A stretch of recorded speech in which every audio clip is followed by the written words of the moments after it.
Filipenses. Nosso próximo encontro, semana que vem, são com sermões sobre a Reforma Protestante. Ano passado tivemos grandes momentos com a Palavra de Deus sobre a Reforma Protestante. Nós somos protestantes, somos da herança protestante, do legado de Lutero, Calvino, Zwinglio, Melanchthon e tantos homens que ousaram no Senhor não se comprometer com esse tempo, mas lutaram pela fé evangélica. E nós vamos estar memoriando e louvando o nome de Jesus Cristo a partir de semana que vem, no mês de outubro, mês da Reforma Protestante. E eu peço que você possa vir, trazer convidados e vir com o coração aberto. Gostaria que você retornasse comigo ao começo da carta. A carta aos Filipenses é uma carta de dezenas, dúzias de versículos maravilhosos. A carta é também profunda no que diz respeito ao seu argumento interno. A carta tem um argumento muito sólido quanto à servidão, à unidade e o senhorio de Cristo na igreja. Há outros assuntos que permeiam, tal como a saudade do apóstolo Paulo, escritor da carta, quanto aos seus irmãos em Filipos, que há 10 anos são co-herdeiros com ele da mesma graça. Essa carta, ela inicia-se a partir do verso 1, e aí nós vamos estar fazendo um pequeno apanhado, onde eu espero que você se lembre dos outros sermões, mas também esteja se preparando para aquilo que o Senhor vai nos mostrar. A carta começa no capítulo 1, do verso 1 até o verso 8, trazendo saudades e lembranças de Paulo, graças que ele dá a Deus, no verso 3, pela lembrança que tem da igreja de Filipe, a qual o apóstolo havia plantado, a primeira igreja na Europa plantada por Paulo. Os filipenses eram aqueles que Paulo tinha por extrema alegria e prazer, eram amigos, ele os considerava caríssimos. Os capítulos posteriores vão falar de saudade, do jeito que a palavra saudade é mesmo. Então Paulo os amava como amigos, mas como herdeiros do mesmo legado evangélico. Paulo, nessa parte inicial da carta, ele propõe uma lembrança saudosa e um versículo-chave, verso 6, observe. Você encontra ele em frases soltas, mas aqui para Paulo faz um sentido muito grande, de que embora o apóstolo não estivesse mais com eles, o Senhor completaria a sua obra. Não era a obra de Paulo, era a obra de Jesus. O verso 6 diz: eu estou certo de que aquele que começou boa obra em vocês há de completá-la até o dia de Cristo Jesus. Há uma certeza no coração de Paulo: não comecei, não vou terminar. É Cristo que começa, é Cristo que termina. O verso 9 até o verso 11, Paulo ora e pede a Deus que o amor em conhecimento de Jesus Cristo avance no coração da igreja de Filipos. É o desejo de Paulo, de que esse amor frutifique e que seja mais profundo cada vez na vida desses irmãos.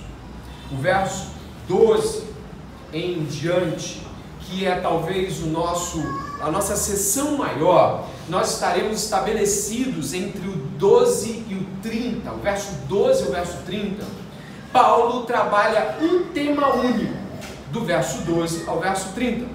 O tema de Paulo é o progresso do Evangelho. Do verso 12 ao verso 30, Paulo vai analisando, vez após outra, o modo como o Evangelho vai progredindo. E vai avançando e avançando até que chegamos onde vamos parar hoje, que é no verso 30. O progresso do Evangelho é o tema dessa parte, dessa perícope, dessa sessão. O apóstolo Paulo está ali por volta de seus 60 anos de idade. Já viveu muita coisa, já, como suas cartas dizem, já apanhou bastante, já foi apedrejado, já sofreu na mão de patrícios, ou seja, dos judeus, já sofreu na mão de gentios, já foi confundido com todo tipo de herege. Paulo já é um senhor de muita vivência no Evangelho. Mas parece que há uma única preocupação que domina o apóstolo. E essa preocupação é o progresso do Evangelho. Paulo está preocupado de que o Evangelho progrida. Você pode observar isso avançando versículo após versículo, indo na direção, por exemplo, do verso 13, onde Paulo está exultante, porque mesmo preso, A guarda pretoriana, você pode olhar enquanto eu falo, é a guarda de César. Paulo está em Roma. A guarda pretoriana está ciente de Cristo. Preso, eu poderia pensar, tomara que eu saia daqui, quando vou me livrar? Preso, Paulo exulta. Olha, não fiquem preocupados, verso 12. As coisas não estão más. O evangelho está chegando à casa de César. O evangelho está chegando à guarda pretoriana. A guarda pretoriana é aquela guarda que cercava o imperador. Eram os guarda-costas do imperador. Ou seja, a guarda pretoriana era aquela que estava diante de César, o que não é pequeno, ou até é possível, razoável pensar, que César também ouvira sobre, como dizem os romanos daquela época, Crestus. Eles chamavam de Crestus, não sabiam pronunciar o nome de Jesus, e chamavam Crestus, o Iesus. Então a guarda pretoriana sabia quem era Jesus. O evangelho progride. No verso 14, Paulo exulta de que sua prisão faz com que irmãos se tornem mais ousados na pregação evangélica e já não tenham medo de ficar presos. Então Paulo está exultando porque agora aqueles que temiam ser presos, vendo-o preso pregando, pregam também. Soltos, mesmo que sejam presos. Há uma ousadia nos irmãos e Paulo exulta por isso. Verso 15 ao 18, existe algo no mínimo conflituoso aqui. Do verso 15 ao 18, Paulo assinala de que há pessoas que estão pregando o verdadeiro evangelho por motivos errados. Imagine, você observa aí que Paulo vai estar dizendo no verso 15, é verdade que alguns proclamam Cristo, por quê? Pode dizer, inveja e rivalidade, mas outros o fazem de boa vontade. Estes o fazem por amor, sabendo que estou incumbido da defesa do evangelho. Aqueles, porém, pregam Cristo por interesse pessoal, não de forma sincera, pensando que assim podem aumentar meu sofrimento na prisão. Mas que importa? Verso 18, que foi tema de um dos nossos sermões. Que importa? Uma vez que de uma forma ou de outra Cristo está sendo pregado, seja com fingimento, seja com sinceridade, também com isso me alegro. Sim, sempre me alegrarei. Paulo está dizendo o seguinte: olha, Cristo está sendo pregado. Isso não é prerrogativa para a falsa igreja. Olha, não fala contra a igreja de fulano, não fala contra o apóstolo, não sei o que, não.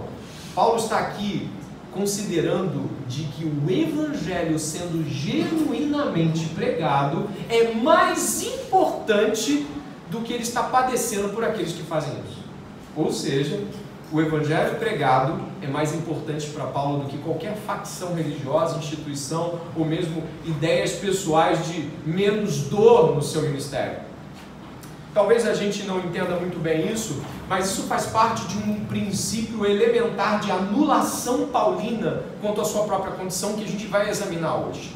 Paulo não considera a fama. Na verdade, quando ele chega em Corinto, um lugar extremamente intelectualizado, Paulo diz: eu só cheguei com o evangelho, eu não cheguei aqui com palavras de sabedoria. Paulo tinha uma preocupação primaz de que não ele, mas Cristo fosse conhecido. A ressurreição fosse a sua bandeira. Logo para ele, embora seja duro sofrer por aqueles que pregam e não estão preocupados se Paulo está sofrendo ou não com aquilo, para ele é mais importante que pregue, mais importante do que seu alívio pessoal. Talvez nós não estejamos percebendo também as considerações de Paulo quanto ao evangelho. O evangelho é poderoso, o evangelho é grandioso. E o filósofo e teólogo Gordon Clark, ele é extremamente hábil, escreve muito bem, e eu recomendo que você leia Gordon Clark, que conta uma história muito interessante. Gordon Clark diz que um professor de história da Pensilvânia estava zombando de cristãos, é ateu, e zombando de cristãos leu um sermão do Jonathan Edwards, Pecadores nas mãos de um Deus irado. Lendo o sermão todo, terminou o sermão, Gordon Clark afirma que um dos seus alunos se converte. É o poder de Deus. Quando a palavra de Deus é pregada, a boca já nem importa. Ou você acha que eu não venho aqui com pecados como você que ouve também tem?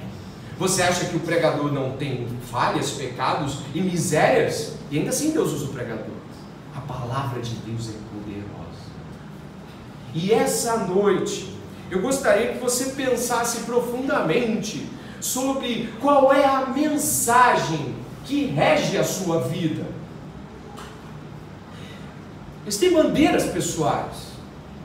Existem coisas que são mais ou menos a sua bandeira de levar adiante a sua vida. É o seu lema. Para Paulo é o Evangelho. Paulo e o Evangelho se confundem aqui. A ponto de ele dizer mais de uma vez, é o meu Evangelho. O Evangelho é poderoso, proclamado por qualquer razão. O Evangelho é poderoso. Ele aqui está demonstrando que o Evangelho é mais importante do que ele. O verso 19 nos orienta a uma outra condição. Portanto, no primeiro momento, Paulo está feliz porque o Evangelho progride na direção dos soldados. Depois ele vai dizer que o Evangelho também progride na direção dos homens e mulheres cristãos que ousadamente pregam. Depois ele vai dizer o seguinte: o Evangelho está ousadamente sendo pregado até por quem não deveria ser considerado tão irmão assim, ou pelo menos está com pensamentos errados. O Evangelho é pregado. Eu exulto.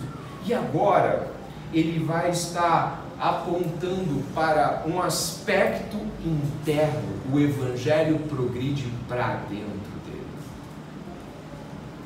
As promessas de Deus são de que o Evangelho seria pregado a todas as nações. Tat etni, no grego é algo como a todas as nações. O Evangelho tem uma promessa de pregação até os confins da terra. Mas o Evangelho também tem uma promessa de pregação dentro de nós. Ou seja, o Evangelho é aquele Evangelho que tanto progride para fora, quanto progride para dentro. E do verso 19 até o verso 30, mas mais precisamente até o verso 26, o Evangelho avança para dentro de Paulo. É impossível que nós tenhamos que o Evangelho que avança plantando igrejas seja um Evangelho que não avança dentro de nós, que não vai invadindo cada recôndito, cada câmara secreta do nosso coração. Paulo, nesse momento aqui, vai dizer que o Evangelho avança para dentro dele. 2 versículos são chaves para entender isso. O primeiro é o verso 6, que você pode revisitar comigo. Observe o verso 6. Estou certo de que aquele que começou a obra em vocês, Paulo está apontando um ministério interno, ele começou a obra em vocês. Não apenas através deles, mas neles. E aí você vai no verso 21, onde Paulo soa alto com uma afirmação de um evangelho para dentro dele. Você pode ler comigo em voz alta o verso 21. Porque para mim viver é Cristo e o morrer é lucro. O evangelho não parou na geografia, no para fora. O evangelho avança ano após ano. A boa obra que Deus começou através de Paulo, também fez em Paulo.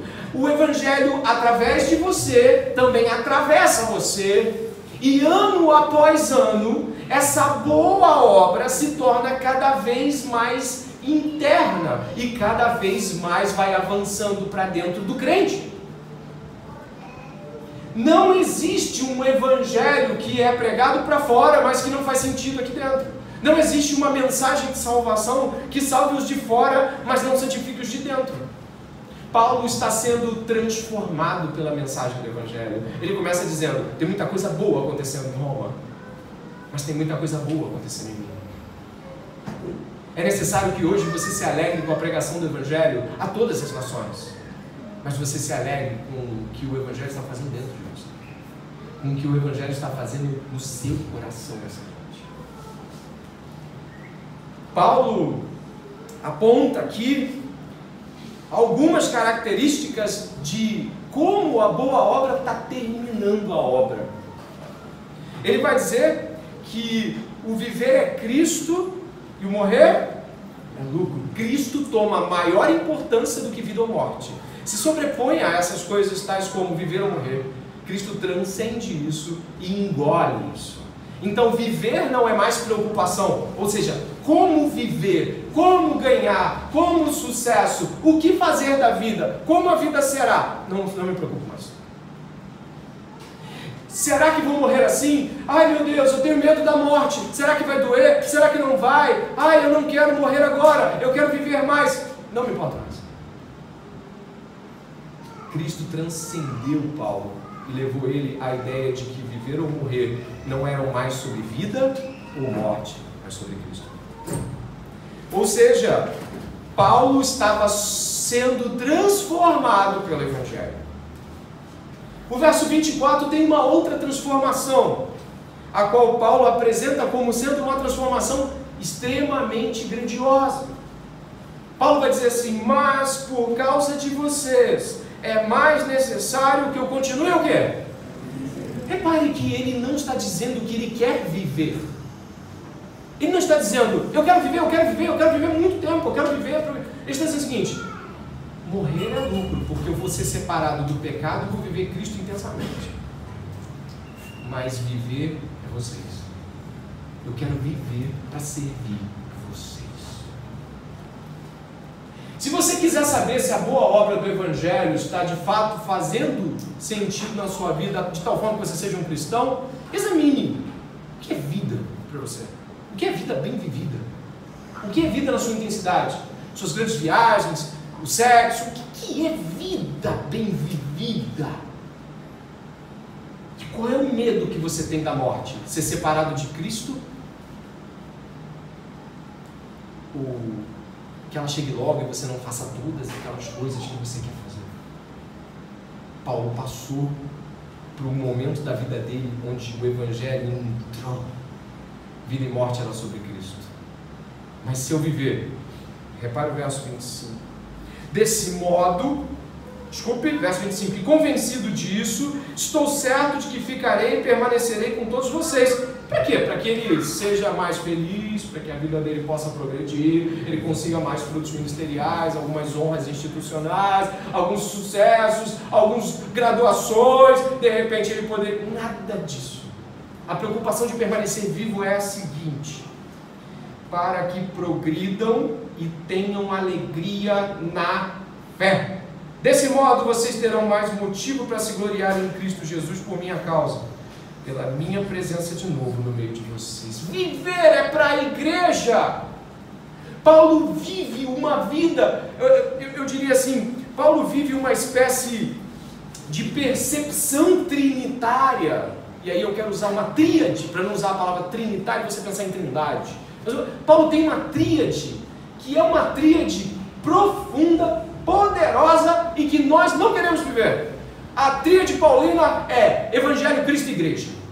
Você vive pelo quê? Você morre pelo quê? Você respira o quê? Qual é o seu anseio? Evangelho, Cristo e Igreja. Qualquer um te chamaria de fanático, não é? Sim. Só que o Evangelho de Paulo é o Evangelho de Jesus.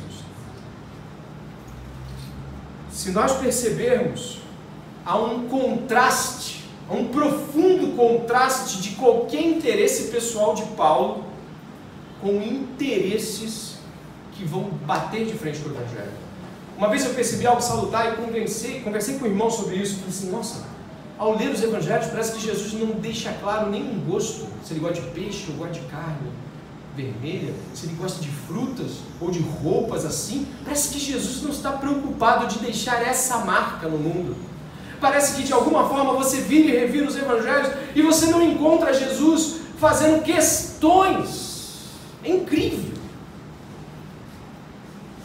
Estaria Jesus negando a revelação geral e o mundo que criara? Não.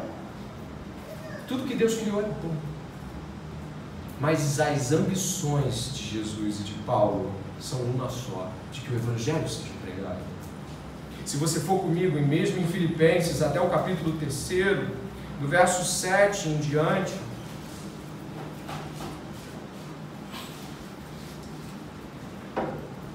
eu peço que você observe que Paulo dá continuidade ao assunto lucro, do morrer é lucro. Ele dá continuidade ao morrer é lucro.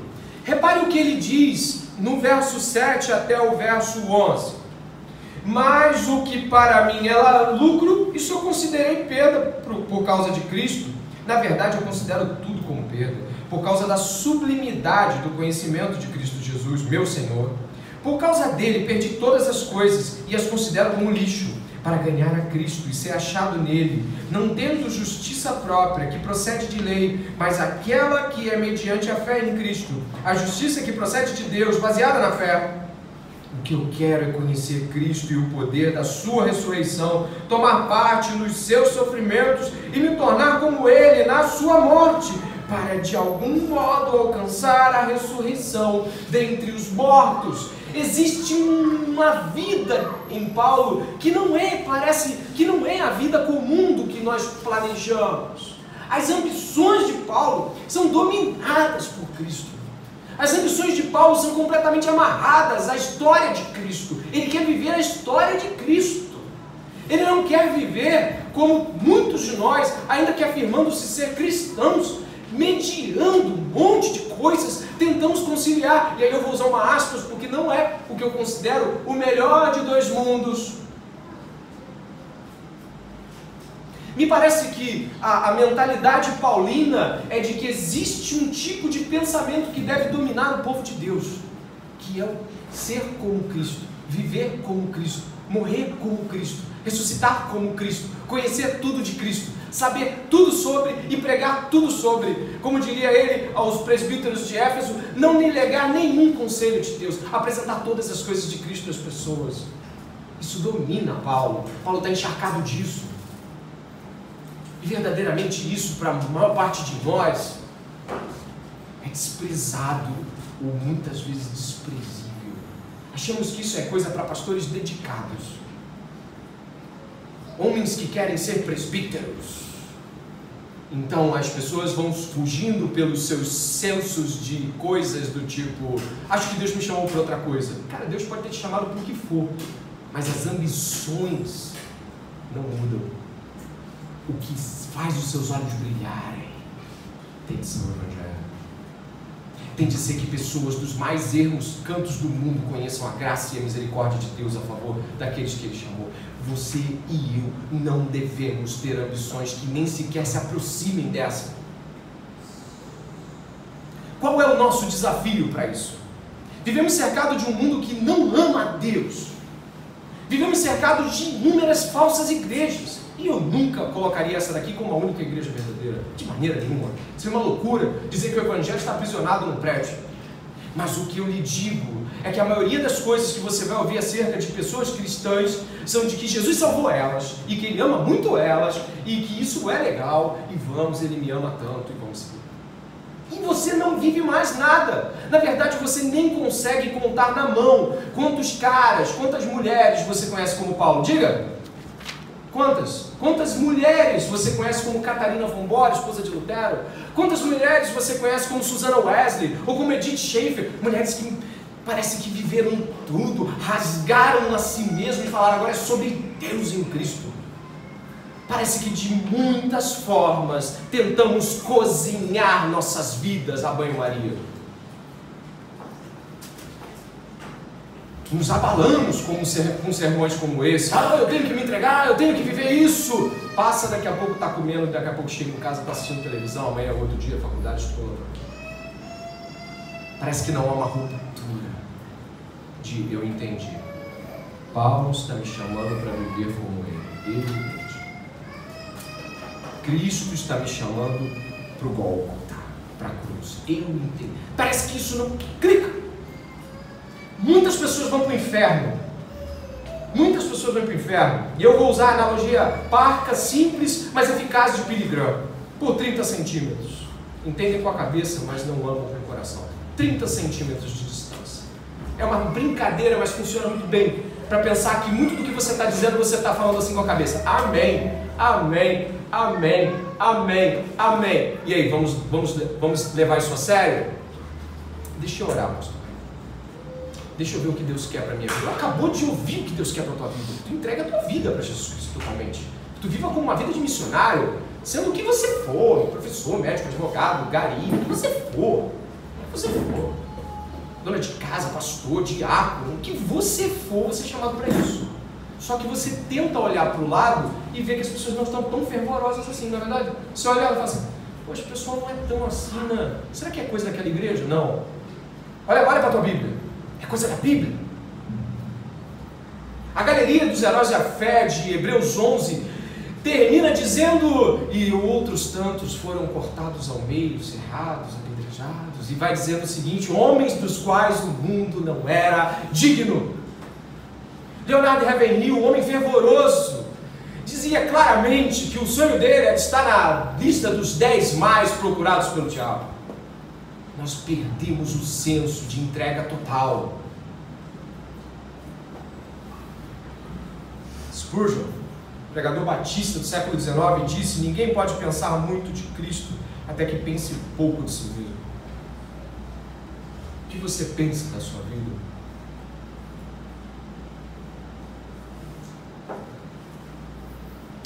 Ambições, afeições e devoções a Cristo, serviço aos irmãos e a tríade de Cristo, Evangelho e Igreja dominam o apóstolo Paulo, esse mesmo que talvez seja o seu queridinho das epístolas, talvez eu ame as epístolas dele, mas o que estamos falando e do que estamos dizendo é muito mais sério do que apenas ler Paulo, é viver como Paulo. Temo mesmo, profundamente, de que pessoas que estão aqui vão para o inferno ouvindo mensagens como essa. Pessoas que vão estar tomando ceia até o fim da vida e com aquela sensação de: eu ainda vou me entregar assim. Eu ainda vou me entregar assim. Você vai ver, vai ter um dia que eu vou decidir ser assim. Não conte outra história. O autor de Hebreus, como nosso irmão pregou aqui, repete mais de uma vez: é o tempo que se chama hoje. O verso 27 até o verso 30, no capítulo 1, Paulo considera aspectos que já foram, obviamente, citados anteriormente, ele considera coisas que ele já disse, mas é importante que você possa imaginar que todos nós estamos vivendo em um mundo onde o Evangelho é ridicularizado, mas não pelo modo certo. Nós somos ridículos quando cremos que as promessas que Deus vai cumprir nas nossas vidas são promessas materiais, são promessas afetivas, são promessas de sucesso e reconhecimento. Tinha até na Globo um festival Promessas. Promessa de quê? Vou lhe dar uma promessa, está no verso 29. Porque vocês receberam a graça de sofrer por Cristo e não somente de crer nele, pois vocês têm o mesmo combate que viram em mim e que agora estão ouvindo, que continuo a ter. Você quer uma promessa? Você vai sofrer por amor a Jesus. Eis uma promessa a ser recebida essa noite. Eis uma promessa a ser considerada. O Evangelho, ele nos liberta da punição do pecado e do jugo do pecado. Ele nos liberta daquilo que é a culpa do pecado. Logo, cristãos também pecam após serem convertidos por Jesus. Não nos orgulhamos disso e nem tampouco queremos que isso aconteça, mas acontece sim. E somos muitas vezes inclinados por nossas cobiças e de modo liberal nós pecamos. E qualquer cristão com um mínimo de consciência sabe do que estou falando. Mas somos libertos da culpa, do juízo do pecado. E isso é lindo e maravilhoso. Porém, o Evangelho tem um padrão de vida que não é para alcançar a salvação, mas é de quem vive como salvo. E isso é o que é dito no verso 27. Acima de tudo, vivam de modo digno do Evangelho. Existe um tipo de vida evangélica. Você está entendendo? Existe um tipo de vida e essa vida é padrão evangelho. E Paulo constrói essa história aí do verso 27 ao verso 30. Ele vai dizer qual é o padrão de vida. Só que muitas vezes, eu vou dizer, meus pais estão aqui, eu os amo muito, eles sabem do que estou falando, mas eu nasci em um lar evangélico. E é muito fácil se confundir com essas coisas. É muito fácil você ouvir um monte de pregação, ou então você ir para a igreja muitas vezes, e você se converteu lá na frente. E você achar que essa caminhada era sobre estar convertido, quando nada tinha a ver com Paulo, João, não tinha nada a ver com os caras. Era sobre ir para a igreja, era sobre ser batizado porque você levantou a mão. Não era sobre padecer sobre o jugo do Evangelho de Jesus. E geralmente nos esquecemos que aqueles que foram livres do jugo do pecado enquanto punição também devem viver como livres da escravidão do pecado, do poder do pecado. Viver de modo digno do Evangelho é viver de modo que o pecado não nos domina, de que a nossa vida é santa. Logo, se você fala assim, peraí, pastor, olha só, eu creio que Cristo nos dá liberdade. Sabe aquelas falas assim? Cristo nos dá liberdade, Ele nos livrou. Se o Filho verdadeiramente nos livrou, somos livres. A gente tem que ser feliz, pastor. Pastor, a gente tem que viver feliz. Ora, que Cristo é esse que o pastor está pregando? Olha, por que Cristo tem a ver com eu escolher uma pessoa e ter um romance legal com ela e de repente ela é até da igreja? O que Cristo tem a ver com isso? Por que não pode viver uma coisa legal? Vamos viver uma coisa legal, eu gosto dela, ela gosta de mim. Por que eu não posso ter um casamentozinho com as minhas viagens? Sabe quem está falando isso? Quem está dizendo assim, por que eu não posso crescer profissionalmente? Porque esse negócio todo me atrasa. Porque eu tenho que viver a vida de quem... Pô, olha, está todo mundo crescendo, não para mim. Por que eu não cresço assim? Por que o pessoal lá, Sabe o que eu quero dizer uma coisa? Existe uma frase por trás desse tipo de afirmação. É uma frase daqui do coração. Essa frase é assim, o morrer é Cristo e o viver é lucro. Entendeu a diferença? Quem vive assim, o viver ainda é lucro. E aí a vida se torna amplamente interessante. Aí Cristo é morte. E morte do jeito, morte da minha felicidade. E o viver é legal. Morrer é Cristo, o viver é lucro. Portanto, eu acredito que quem pensa assim ainda não entendeu o Evangelho. O Evangelho não é sobre isso. O Evangelho quebra a tua amarra e a minha. O Evangelho quebra as tuas pernas achando que você pode governar a sua vida como bem entender. O Evangelho desmonta seus sonhos e lhe coloca de joelhos diante de um Deus Todo-Poderoso. O Evangelho é aquele que mexe com os umbrais do templo onde Isaías está. E não tem mais profeta que diz, ai de povo, ele diz, ai de mim, que estou perecendo.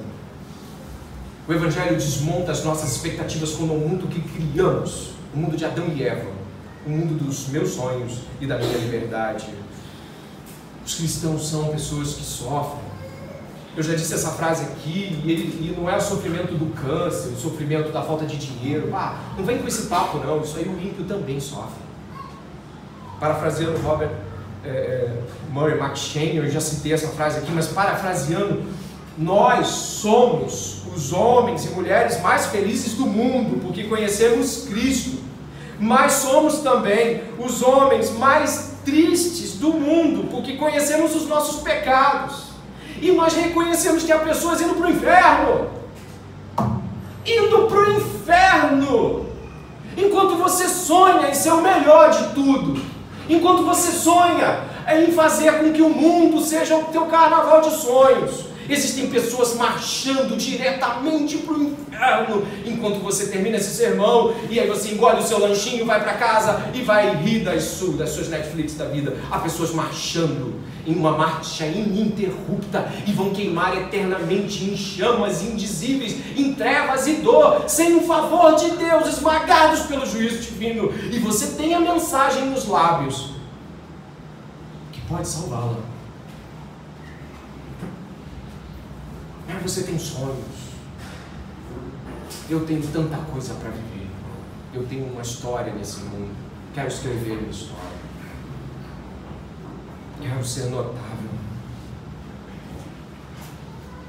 Um caminho para os minutos finais, pensando com você que os versos 27 a 30 trazem uma tripla convocação aos santos. Paulo diz no verso 27a: vivam santamente, vivam com a dignidade requerida do Evangelho. Quem vive o Evangelho vive assim, quem não vive, vive assim. Parte B do 27 é: sejam unidos. Unidos em quê? Unidos como uma só alma, lutando juntos pela fé do Evangelho. Verso 28 e verso 29 vão dizer: honrem a Cristo, sofrendo como Ele.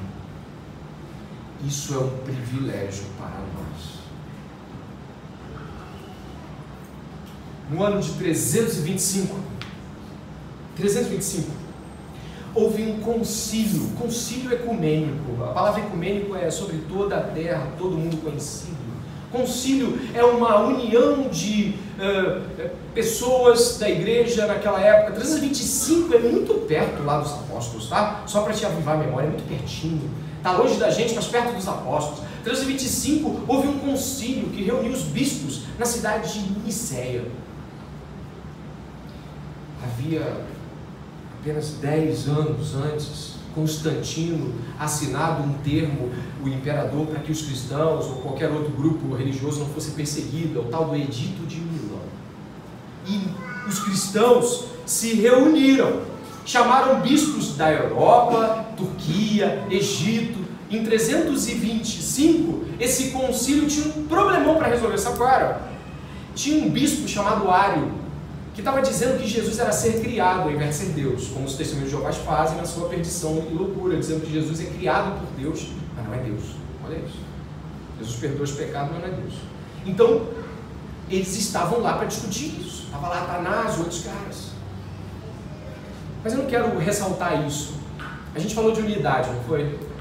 Hoje, parece que a gente quer fazer unidade a partir de um ecumenismo barato. É o que eu quero dizer isso. Esses caras foram se reunindo e eles queriam alcançar a verdade, mesmo que não houvesse plena unidade. A verdade era mais importante do que todo mundo estar junto. E eles se reuniram para discutir essas coisas. Mas eu não quero tratar disso. Eu quero te dizer como Teodoreto, que é um camarada da época, descreveu a cena dos bispos chegando. Aquilo me assustou. O Teodoreto escreveu que a cena era terrível. Os bispos estavam chegando assim, mancando. Alguns estavam com seus braços atrofiados, porque ferro quente foi enfiado nos nervos. Alguns com tapa-olho, porque lhes foram arrancados os olhos durante a perseguição cristã. Outros chegavam sem um braço, outros mancando, sem uma perna, outros carregados, não havia cadeira de roda. Você imagina um concílio eclesiástico assim? Eles estavam chegando há 10 anos apenas dos combates pelo Evangelho. Os cristãos eram perseguidos. Não era um dos nossos congressos jovens. Era uma reunião de soldados. O assunto era sério. Ele diz assim: eles estavam com as marcas da batalha, braços mirrados por causa dos furos de ferro quente nos nervos, corpos aleijados e mutilados. Alguns tiveram o olho direito arrancado, outros perderam o braço.